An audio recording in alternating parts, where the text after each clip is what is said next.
Yeah, right. No, turn them back up. No, up. Yeah. No, it just seems so dark. Wind ready. Oh, good morning. It is wonderful to be with you this morning. I am Reverend Pam Gagan, and it is wonderful to be with you on Facebook Live and those in the congregation right now who we are quiet with. And so, on this note, Lisa, we're on Facebook. Yes, all of us are. Anyway, so on this note, it is my honor to be with you we have a wonderful, wonderful program today with our Lisa, who I just chastised on live. Anyway, I'm Reverend Pam Gagan. We are the Center for Spiritual Living, Pleasant Valley, and it is always my honor to be in your presence today. And again, we have an incredible lineup today. Not only do we have all our regulars, which are wonderful, like our practitioner of the day, me, I was thinking of Pamela Bailey, our head of our board, and our head of our pracs, Pamela Bailey, Reverend Lynn Chaplin-Noe, Buzz Noe, and we have Lissa Coffey and Bill Rotella today. Yay, yay. And so we begin our service right now with knowing that who we are is love. The love and the energy that comes out from my heart after yelling at Lisa, that was great, is what we find that the one thread of life, of everything, is our the love that we have. It is the fine thread that goes through all religions. And in support of that, I found two wonderful quotes. And one is, in every religion there is love, yet love has no religion. And that's by Rumi. And then this was by Hafiz, the other wonderful Eastern mystic. I am in love with every church and mosque and temple and any kind of shrine, because I know it is there that people say the different names of the one God. And so it is. And so now, in honor of this, let us just go in today. And I know that Lisa's speaking about I see you today. And I see you. And today it's my experience that what we all see is what we see from and what we see with. And perception is everything, as we say. And so as we go within, we're going to honor our flames of faith right here and right now. And when we say we honor our flames of faith, it is that one fine thread of love that runs through all of life, all the different, as they said so beautifully, all the different churches, mosques, temples, universally. So we perform this ceremony to promote the universal consciousness of life, which acknowledges that all peoples and faiths, all sentient beings, come from the one great universal presence, and that is love. And so we light the candle of the Tao, honoring the universal path of harmony and equilibrium. It's the natural way. We light the candle of the shamanic traditions, honoring the beliefs and practices of the indigenous peoples.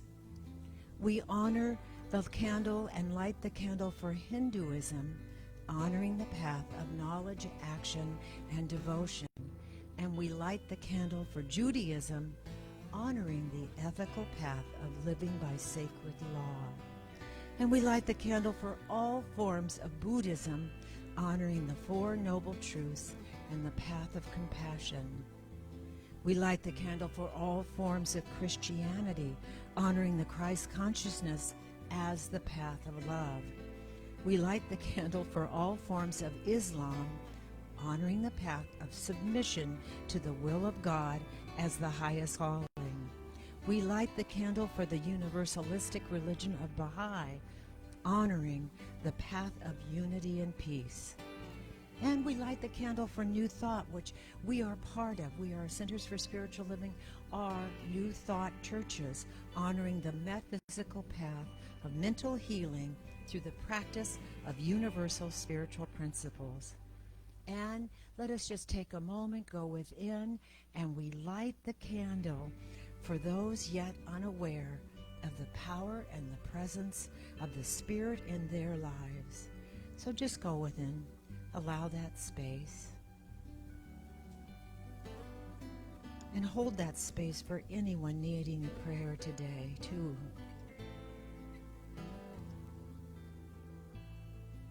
Holding all, for all religions, unnamed and named in this ceremony. And the last candle we light is the healing candle. So think any situation, person, name, place. Place that in your heart. And visualize the experience of the healing flame, God's eternal love, pouring into and through people of the world, close ones, and all situations. And so now, I have the honor of, we have something special today. Lissa and Ralph, is Ralph here? Ralph and Lissa, will you come up, please? Yeah, this Lissa. This Lissa. Ralph, can you come up here too? Why do you think you're up here? And Ralph's birthday, and we all just love you so much. I yelled at you on your birthday. Yay! To some of our most wonderful, cherished congregants ever. So let us sing Happy Birthday. Happy birthday to you. Happy birthday to you. Happy birthday, Lisa and Ralph. Happy birthday to you and many more. Yeah, I love you. I love you. It's not, they're actually. Thank you. Their birthday is the same day, which is the 25th, but it's the closest we could come to honoring you publicly. So now we're going to take all of this good energy, and we're going to do an opening centering treatment right here and right now. So again, I know Lisa's speaking about I See You Today. And again, it's what we're seeing from is what we're seeing with. And so I just ask you to go within. With this quote also, Ernest Holmes said, there is a power for good in the universe, and you can use it. I just turn that phrase around slightly and say, there's a power for good in the universe, and open up and let it use you, because it's always been there. It's never left you. So with your hand on your heart, and I learned this from Jana in our class that we have on Wednesdays right now. And just see the doors of your heart opening. And if comfortable, close your eyes. Relax in. Breathe in with a God is on the in-breath, or whatever deity or saint or sage that resonates with you. And on the out-breath, I am. Just two more. Totally empty. And as I stay in the I am, please personalize these words, for there is only the one divine spirit, and that divinity rests in the center of my being. And everywhere today, I see, when I look out, the divine in all. I see that fingerprint of God in nature, and I see the face of God facing me with every person in view. And consciously, silently, just today, and hopefully from now on, I say, I love you, for I recognize that I am the reflection of that beauty, that peace, that joy. My cup is totally filled in this moment, and it runs over. And that pure essence of love pours out from the center of spiritual humanity. And I give myself credit, for I am aware that how I treat myself is how I treat all. So I am gentle with myself. I'm gentle with my soul. I am compassionate with my soul.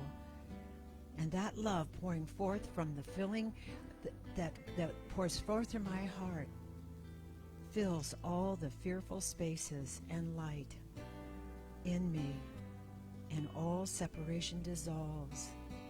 And when all separation dissolves within me, all separation dissolves within all. And I wake into the power of love, bringing peace to every mind from every heart. And I see forgiveness abounding. I'm so grateful for this wonderful moment to be together. The compassion, understanding that comes from today, the energetic presence that we are filled with today. And when absolutely ready, give yourself a moment. Open your eyes and begin to see new things worth seeing in a new light. And so it is. And so it is my honor to introduce Bill Rotella. Yeah! Our fave, one of our faves. Oh.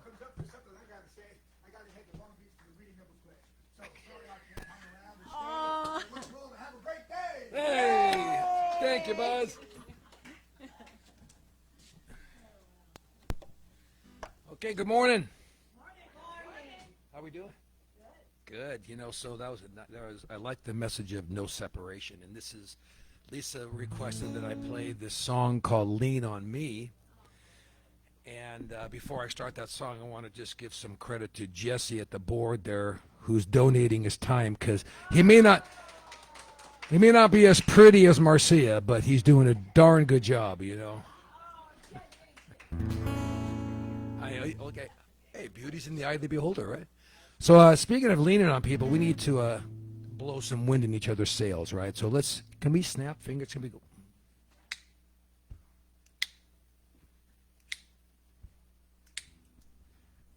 Keep going.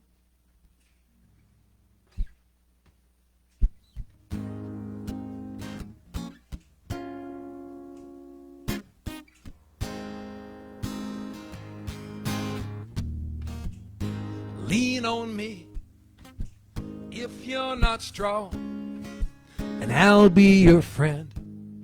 But I'll help you carry on, for it won't be long till you're gonna need somebody to lean on.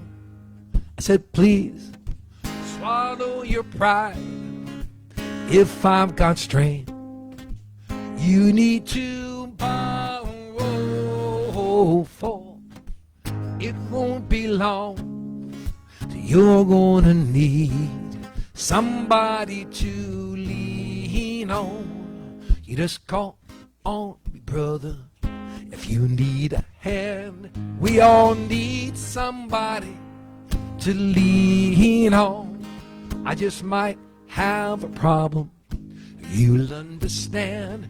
We all need somebody to lean on. Lean on me if you're not strong, and I'll be your friend, 'cause I'll help you carry on, for it won't be long till you're gonna need somebody to lean on. You just call on me, brother, if you need a hand. We all need somebody to lean on. I just might have a problem, you'll understand. We all need somebody to lean on. I said, if there is a load that you can't bear, that you can carry, I'm right up the road, and I'll bear your load.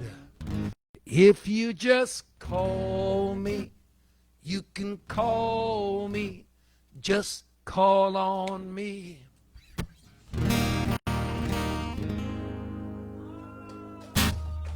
Thank you for blowing some wind in the sails there. Thank you.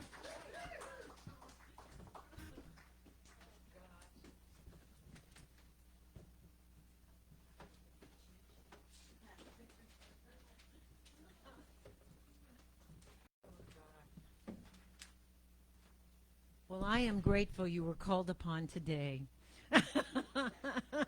Thank you, Bill, so much. That was wonderful. Oh.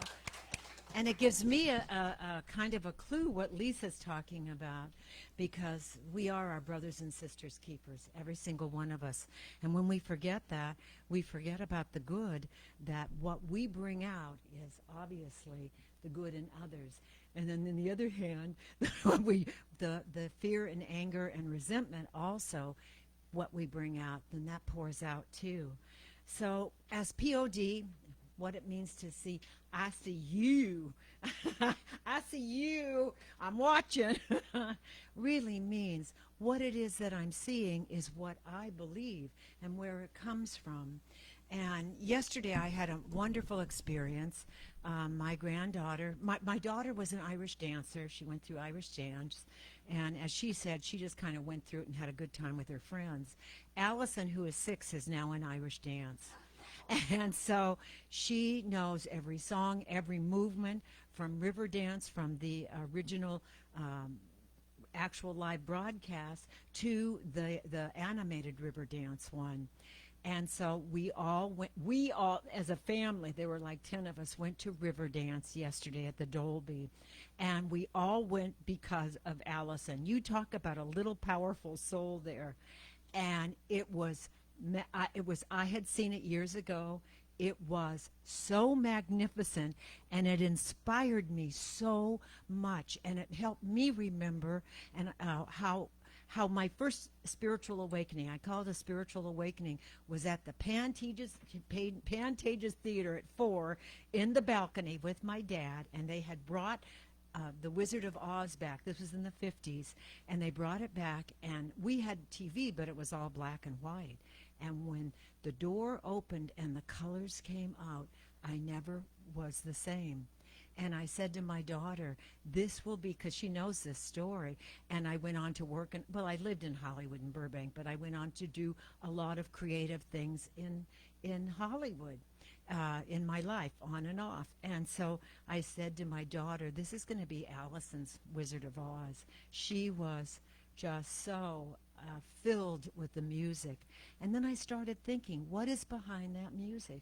What are behind them, the words? What is behind, I knew this. Does everybody know why Irish dancers don't move their arms? It was in protest to the king. And so that is how this all started. They weren't allowed to do certain movements, and so they went out, and that was their protest. And all of the dances, they wove all of the Spanish dances in, and also the new, I don't know how else to say this, the new New York black twerking dances in it also, and wove all that into the Irish music that started it all. So from that inspiration, I changed my talk more or less, but it's who we are, that we show up in that light that created something so incredible. And that was Michael Flatley that did that, and there was a tribute to him done so beautifully at the end, because this is the 25th year of Riverdance, and he created it. And so why I'm even saying this now is because we have the honor of Lissa being here, and she is not only a great author and speaker and writer and YouTube star and podcast star, it goes on and on and on, but she co-created Song Divine, which is the musical rock opera for the Bhagavad Gita. And I believe that 25 years from now, we will be sitting in and honoring you. So I just want to, so where has my spiritual search taken me? Not very far. So the next awakening I had was 11. I was at the ocean. I tell people this over and over. I was with the Girl Scouts, and in a nanosecond, I knew that I was the sun, the star, the sea, the foam, the everything. I was everything, and it was a nanosecond. But all the rest of my life, in that nanosecond, I've been searching for that one moment again. And with each opening, I feel that there is more of me that is being revealed, because I truly believe that why we're here, and from all my spiritual training and not only searching. I believe the reason we are here is to express the divine, call it God, Buddha, Jesus, Krishna, the thing itself, energetic presence, divine energy, whatever you want to call it, in its highest form. And the only way we can know that is to be that mirror of it, open up to it. And when I'm suffering and I experience life, I have to remember it's not suffering that is suffering. No, it's my experience of the suffering that suffers. Suffering has always been there. Many times we don't see the whole object at the time, but everything is the light, the dark, the in, the out, the highs, the lows, the backs, the fronts. To everything in life, there is an opposite. And it's our job for God, for the divine to know itself, is to know that all of it is good all the time, no matter what, as our wonderful Betty Ann used to say. Life is unfolding perfectly no matter what, and it's all good in the hood, no matter what hood you reside in. So I use the example of a knife. A knife can cut, but a knife cannot cut itself. I believe our purpose here is to know who we are, which is the essence of the Bhagavad Gita, a lot of it, that our soul is perfect. I always say we came straight from the factory, absolutely whole, perfect, and complete. So the days of today, if the wisdom you feel, if you can absolutely take it into your heart, and it's not the words I say, don't remember things word by word, remember the feeling nature of what is being shared. Because when you realize that a beast, I wrote this down, a burden with a load of books, does the donkey, when you have a beast of burden with a load of books, does the donkey comprehend whether he carries on his back a library or a bundle of logs? It depends upon what you're feeling, your nature to come out. Open up to this experience of oneness that is with us today, and the joy and the presence that brought you in here. So when Ernest Holmes says, change your thinking, change your life, it means see your life, all life, with a higher vision. Look for the good and the divine in others, and always remember, when you see and you walk out of here today, every face you see is the face of God facing you. And if you can just say silently, I love you, it's loving yourself. It's reflecting back to you. And I know that your heart and my heart are very old friends, or we would not be together in this room today. We've all come together for this moment. And so it is. And so it is. We get Bill back. Yay! Speaking of heart of hearts. That was nice. Okay, so when Lissa called me about this day, and she told me about I see you, the first thing I thought about was, you know, we see things, we see people. Oh, shoot. Can you hand me that blue pick on that? Time, a professional show business, right? The first thing I thought about was we see people, and then it makes us feel things and see things, and it stirs something inside. So I remember the first thought I had was seeing the homeless down by the Ventura River, you know. And I travel a lot with my music, and I see them all over. And so this is about no separation, right? It's called Riverbound. I wrote this about a few years ago during that time.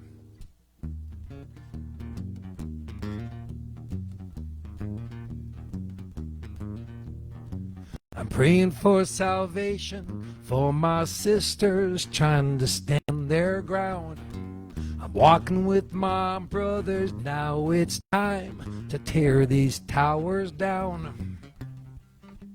Who do you think you're fooling? I'm headed to the hilltop, gonna watch the raging waters rise. I'm walking with my brothers, now it's time to steal those satisfied. Who do you think you're fooling? Come and take my open hand and offer yours to me. We'll make it to the other side. I'll be that bridge that sets you free. 'Cause I've been thinking all night while my heart pounds. I'm river bound.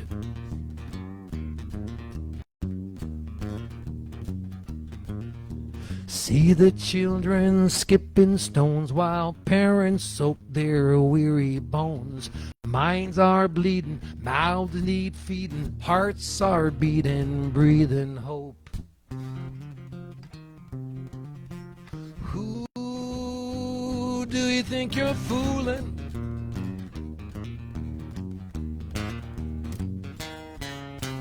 Come and take my open hand and offer yours to me. We'll make it to the other side. I'll be that bridge that sets you free. 'Cause I've been thinking all night while my heart pounds.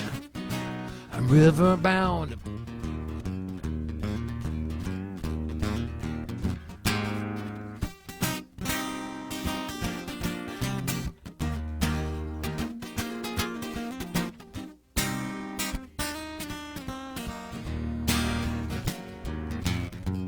Come and take my open hand and offer yours to me.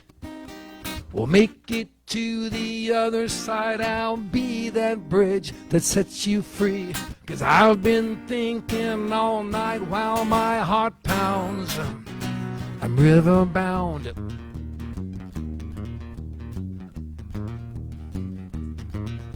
The tides are turning, flags are burning. The river bell will be ringing soon. Blue bloods waded in too deep to see their king. They crowned a fool. Who do you think you're fooling?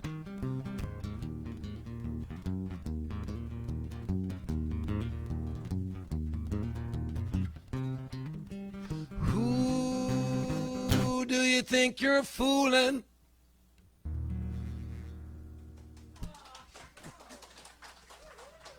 Thank you. All right.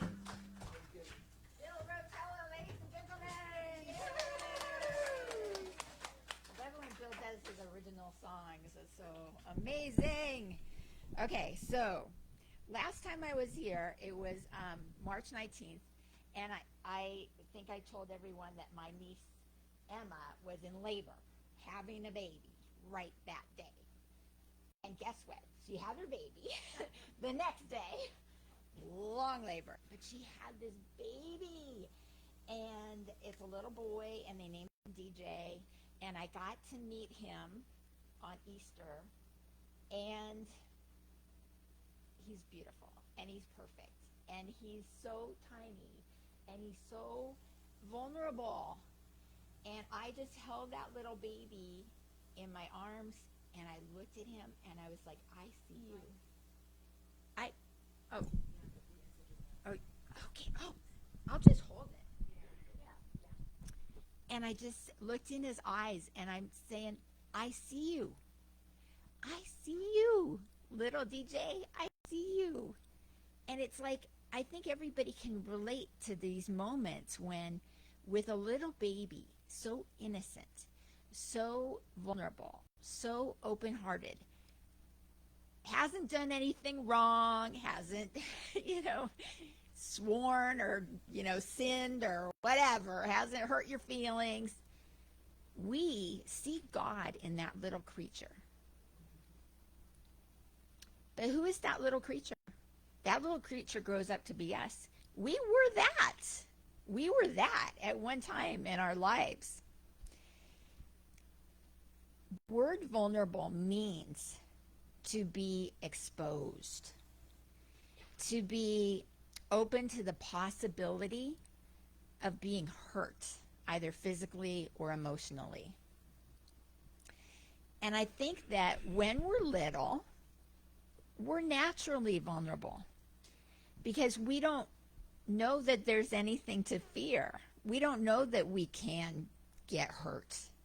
So we're just open-hearted and loving and giving, and we love everybody. And, as time goes on, we start building up the walls. We start covering up the real us, because we don't want our feelings hurt, and we don't want anybody to hurt us in any way. And I think this goes on and on, building up that armor. The older we get, the more experiences we have. Middle school is a time that we really start to say, oh, okay, well, I don't want to be myself. I got to be like everybody else, right? So you start putting on a mask or whatever. You start aspiring to be something that you're not because you want to be accepted. Then you go to college, and you need to be accepted by the sorority or the fraternity or the group, so that you can have friends. And then you go to get a job, and you have to be on your best behavior and wear a suit and do whatever for the interview, and you have to play the part. And as time goes on, you kind of forget who you are. And that's sad. It's sad. Yeah, what happened to that little baby that's there? We distance ourselves from people when we close up our vulnerability too. I think we fear having people see us as vulnerable, because we equate being vulnerable with being weak. But that's not the truth. It's the exact opposite. When you're being vulnerable, you're being strong, because you're allowing your true self to come forward. And I've learned from my own experiences that by being vulnerable, that's what actually gets us closer to people. Not by faking it, not by putting on the mask and the smiley face and being the perfect hostess and welcome, by being real, which is an interesting word, because in Vedanta, what is real is God. What is real is spirit. And what is unreal is everything else. The only thing that's real is God. So we want to be real. But you get closer to people because then you're allowing them to see you. So this I see you works both ways.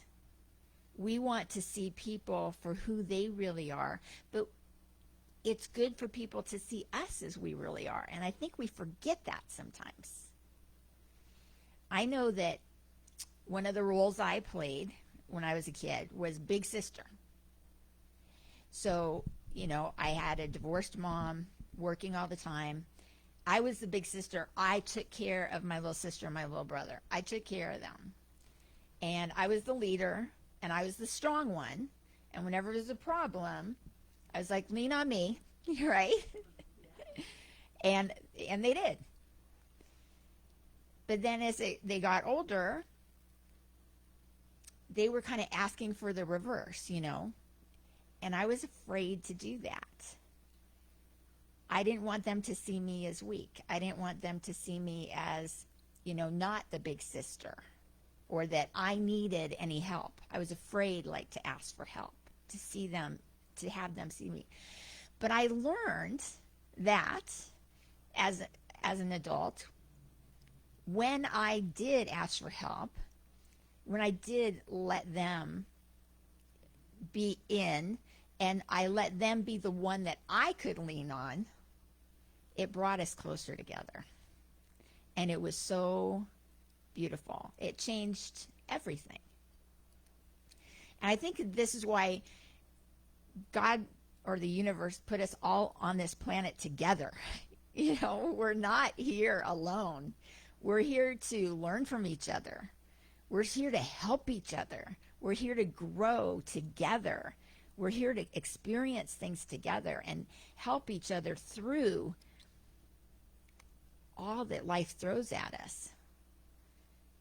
Because we're all going through the same thing, just maybe at different times and in different ways. But it's all the same thing. What is the antidote to fear?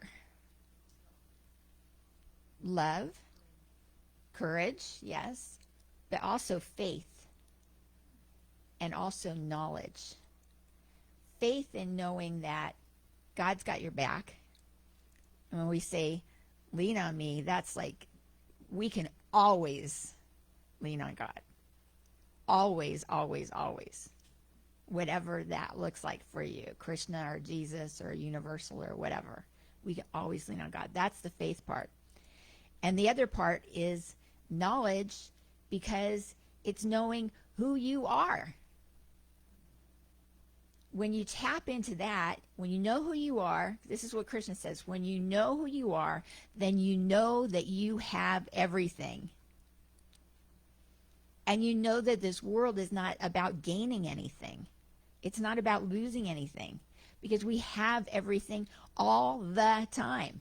Everything. We come into this world as a little baby. What do we bring with us? We're naked. We're vulnerable. We got nothing. We got nothing. And how do we leave the world? Pretty much the same. All the stuff in between is just stuff that we accumulate. And it's not just material things. It's, guilt or jealousy or desire. Why are we hanging on to this stuff? We don't need it. We don't need it. Pink, the great singer Pink. I love quoting these singers because they're so relevant to today.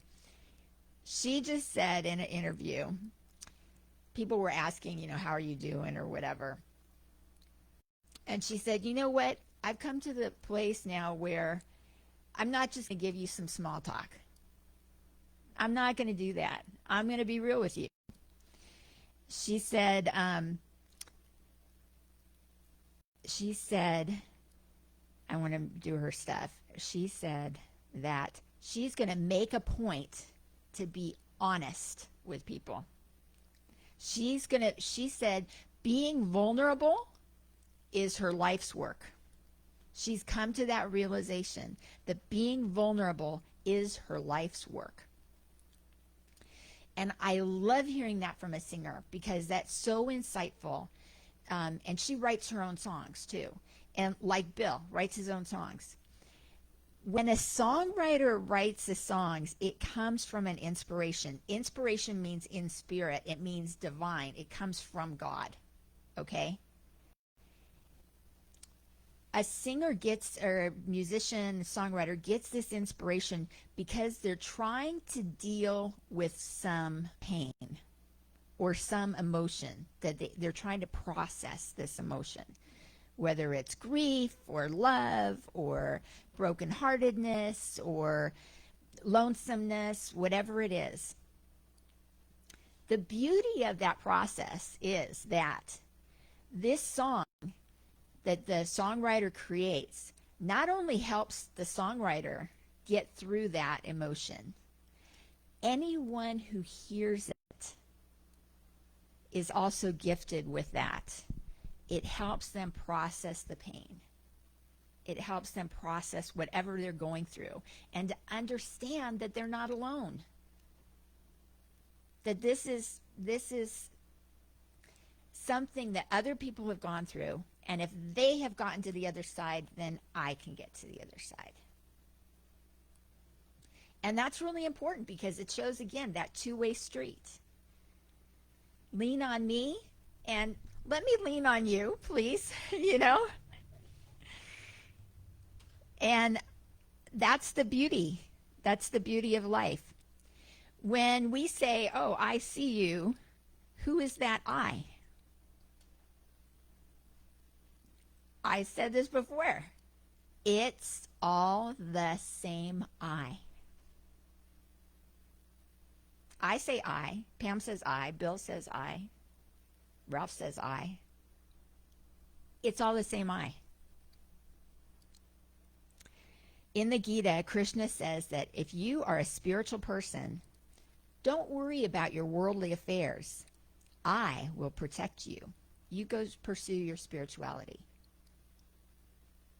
Krishna says, I will protect you.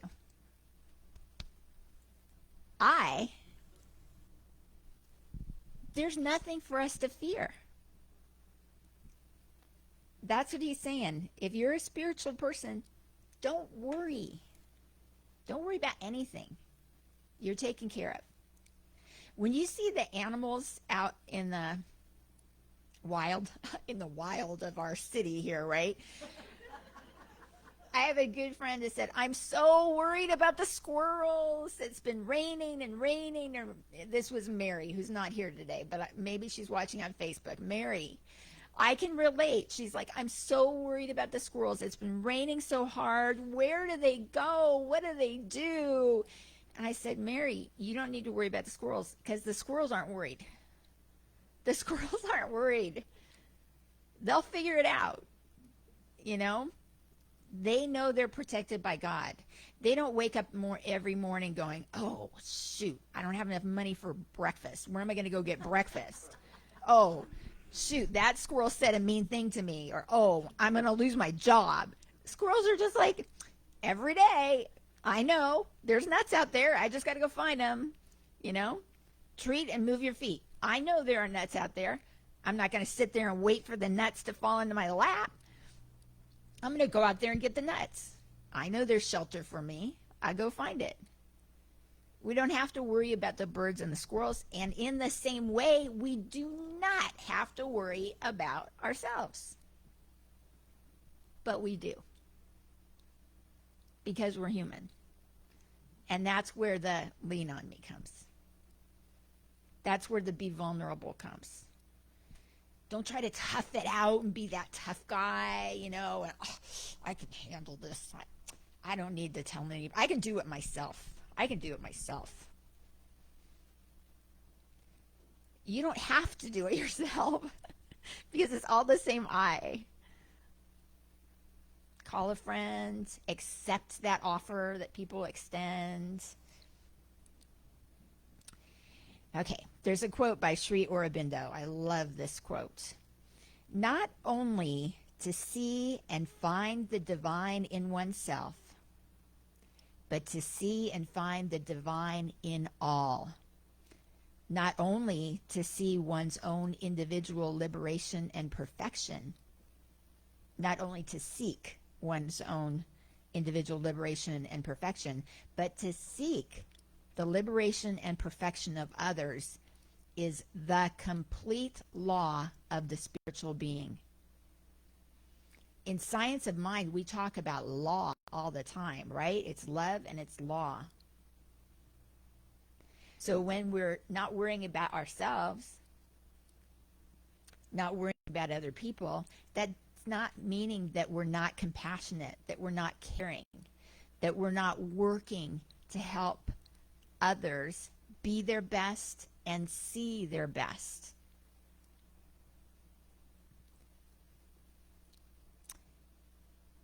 The Upanishads say that to find that all we need in our lives is 3 relationships. Hopefully we have many more than 3 relationships, but all we need is 3 good relationships. A good mother, a good father, and an inspiring teacher. Now, that doesn't mean literally, because not all of us have a good mother that we're born to or a good father that we're born to, right? There are father figures, there are mother figures, there are, sisters who act as big sisters who can be the mother. A mother, to me, is anyone who cares for you. Being that mothering, caring, concerned individual. We don't stop needing our mother. Even when our mother goes and we're old, when we're the mother, we still need a mother. So who can we call on? Holy Mother, Mary, whoever. God doesn't have any gender. Same thing with the father, the good father. Dad,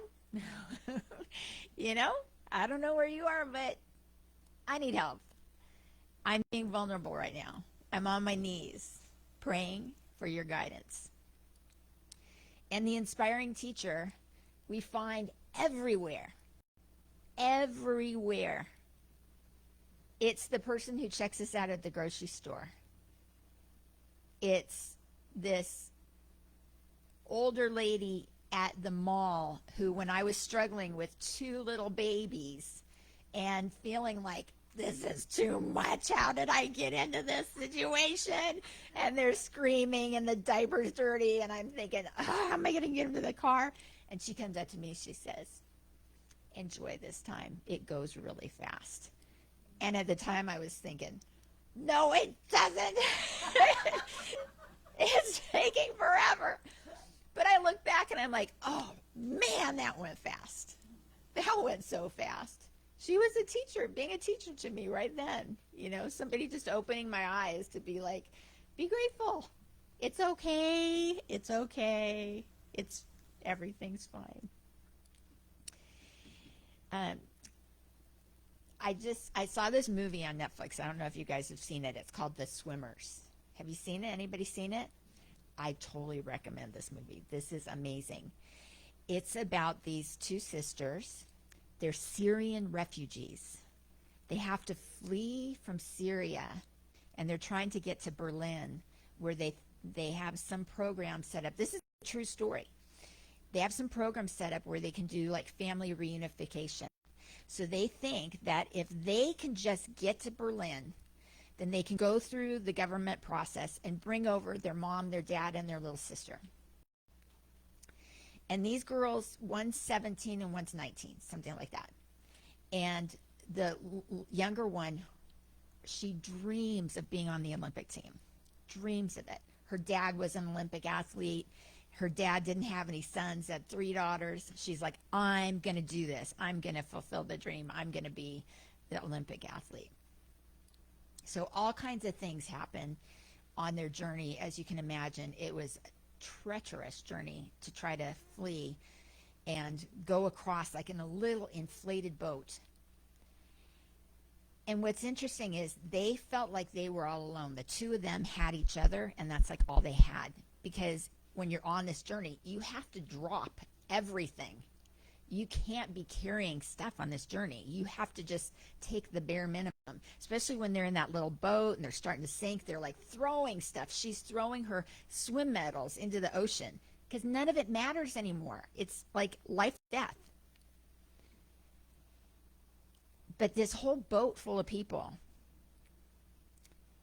from different countries, different religions, different political perspectives, different races, different whatever, they became a family right then and there, and they started looking out for each other.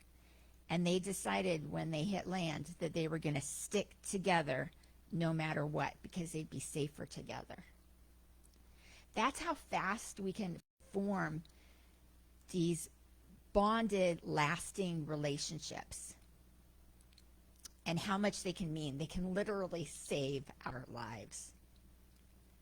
And I'm so grateful for this community, and I know a lot of us have known each other for years and years and years and years. But have we really been vulnerable with each other? Do we really know each other? So today, Bill and I had this idea. After service, we're going to do a coffee circle. We're going to move the chairs in a circle, and we're just going to talk. And I'm going to take us back a little bit to when we were little kids. And we're going to pretend like we're 10 years old. And we're going to be really honest. Like we were 10 years old. And I promise you, it's going to be fun. Nobody's going to cry. I'm not going to be Oprah trying to make you cry. Being vulnerable just means being honest and open. So we're going to do that. So anybody who wants to stay, please do.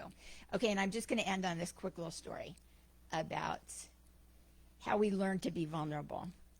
So there was this guy in India, a little old man. He wanted to be a sadhu so bad, a spiritual seeker. So all along the way, he left his stuff behind, and he was really getting good. And finally, all he had in his possession was a loincloth. He slept under the stars. He had no one to answer to. All he had was a loincloth. And he would wash it at night and put it on the line to dry, go to sleep, and in the morning put it back on and pray and meditate and serve and all his stuff that a sadhu does. But then this little mouse started eating his loincloth. And he's like, I have to have a loincloth. What am I going to do about this mouse? So everybody told him, well, all you have to do is get a cat, and then the mouse will go away. So he's like, okay, that makes sense. So I got a cat. So he got a cat. Cat comes and lives with him. Cat's hungry. Well, the cat needs milk. How am I going to get milk? Oh, I better get a cow. So then he got a cow. So then the cow gets hungry. Oh, I got to have a field. I got to have grass for the cow to eat. How am I going to have that? So then he gets a field. Then it's like, I can't take care of this all by myself. This is so much work. So then he has to get a helper. So then he gets a helper. And this went on and on and on, getting more, accumulating, till finally he's got a house and a wife and kids and a job and a wardrobe of loincloths and all this stuff going on. And his guru comes back to him and goes, whoa, what happened? And he goes, it was all for the sake of a loincloth. So, you have to undo everything we did. So let's not be like that. Vivekananda says, life is not a schoolhouse. Life is a circus ring. We need to experience it. We need to be all in. So come play, have fun with us in our circus ring, the coffee circle. Oh, yeah, and Swami Sarvadevananda is coming this afternoon at 4:30. He is my spiritual teacher. He is the most wonderful, open-hearted, generous, wise person you'll ever want to meet. And so we're going to be back here at 4:30 to have fun with him. And I'm bringing samosas, and we'll have chai, and we're going to have cake. And it's going to be great. Okay? All right. Thank you.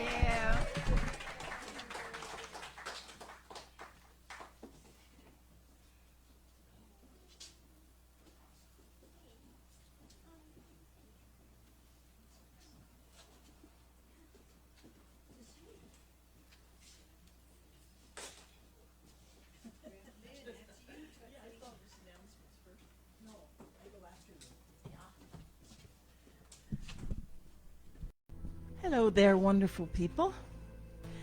And we have the offertory. And while the ushers are moving the baskets about, but right now I want you to read this along with me, please, together. Divine love consecrates my gift. It goes forth to heal, to prosper, and to bless. It is evidence of my conviction that God is the source and substance of my supply. I joyously contribute to the vision of my spiritual center, knowing that it returns to me multiplied abundantly. And so it is. And so it is. I think we've made the rounds. Yeah? And so it is time for our announcements with Pamela Bailey.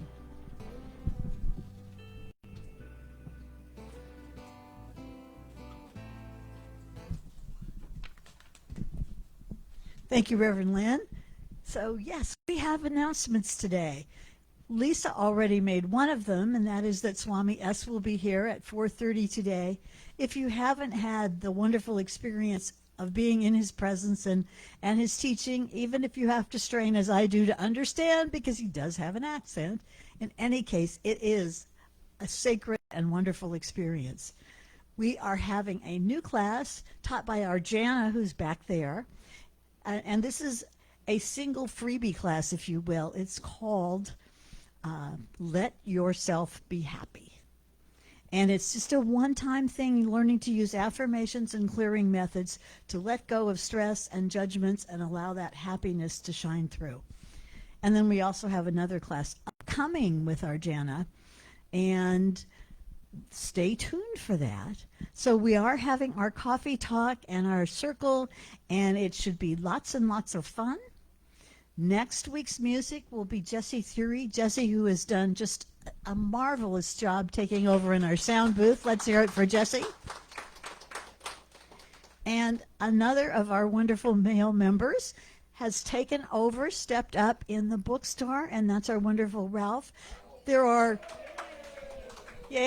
books, there's CDs, there's gifts, there's all manner of, and jewelry and, gosh, all sorts of things. So go in and take a look. Next week we have Reverend Lynn, who you saw as our speaker, and she's going to talk about wonder as the way. And last but not least, of course, we did just have our offertory, but in order for this center to continue and to thrive, we need your donations. And of course, your presence would be even a better present. So there's many ways to give. There's through Ralph's, there's through Amazon Smile until it goes away. And I don't know when that is, but it's imminent. And then online on our, on our website and through Yelp and all of these ways you can donate. And just know that that is a blessing, and that's part of that circulation, that as you receive love and guidance and wisdom, then you give out, and it's just that divine circulation. And we do have a website, and follow us on Facebook and also Instagram. There's all sorts of good stuff, affirmations, ideas, inspirations. And then I now have the pleasure of bringing back up the Reverend Lynn. Yay. All right, let's do an other prosperity treatment, shall we? To send us out into the week and make us all practice that law of circulation. So close your eyes, please. And know along with me in the first person these truths. That there is one power, one presence, one way of life. And this is all God, forever full, forever complete. And since I am God's limitless means to express itself, then I express the richness, the fullness, and the absolute abundance that I already am. Prosperity is what I am, and prosperity is what I eternally reveal. I give abundantly to all that I do, and to this church, this source of my spiritual life. I know these truths for myself and for everyone present and for every church everywhere and every spiritual center everywhere, that the allness, the completeness of God is mine to eternally share. I am rich beyond measure. I always live out of a divine surplus, and the infinite abundance of God is mine to eternally share. So I take these truths out into my life this week. I step forward knowing that I'm abundantly supplied with talent and gifts and enthusiasm and wonder. And I tell my friends, lean on me, I'll lean on you. I'm here to see you prosper. I'm here to help. I am you. You am I. We are one. So I release these loving truths into the very activity of them, into the law of mind. I allow divine mind to take care of the details while I enjoy my beautiful, wonderful, expressive, abundantly rich life. And together we say, and so it is. And so it is. Have a wonderful week, everybody. Yeah. Jesse. Yeah, Jesse. Thank you, Jesse. Yeah, Bill's coming up to play. Yeah, come on, Bill. Whoa, I hear that harmonica. We'll see you all next week. And here is Bill to play us out. I'll be here next week. Thank you, Lynn. That was awesome. Boy, I love the freestyle that goes on in here. Pam freestyles, Lissa freestyles, Lynn freestyles, Pam freestyles. Not me. So, hey, now we got to get up. Everybody's going to get up. We're going to get up. We're going to get a little energy going here. Ready? All right?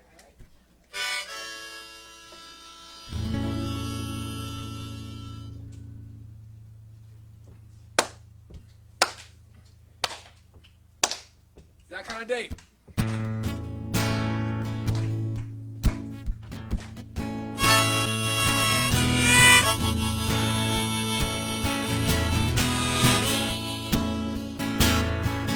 Raise up your hands or put a smile on your face. I'm talking to everyone in the human race. We're proud and strong, so stand up tall. Let's all get together, bring peace to the world. Let's all get together, bring peace to the world. Let's all get together, bring peace to the world. Every man and woman, boy and girl, let's all get together, bring peace to the world.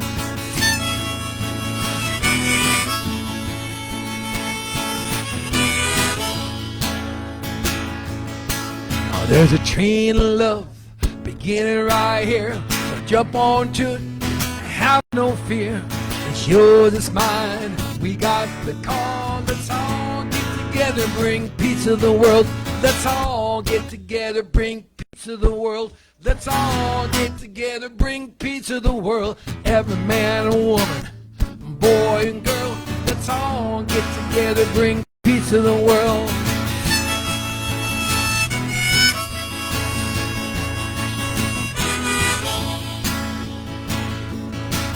So shelter the homeless, open your door, feed the hungry, give to the poor, offer your heart, don't think small. Let's all get together, bring peace to the world.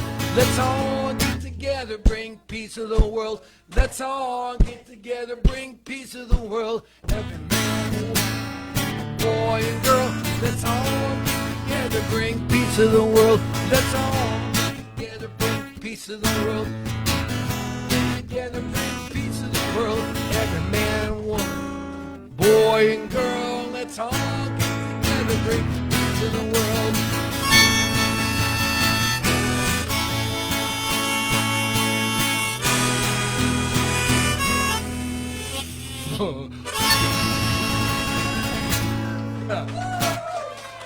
Have a great week, folks. Thank you, Jesse. Thank you, Pam. Thank you, Lisa. Everybody. All right, let's get a circle. Coffee chat. A circle be unbroken.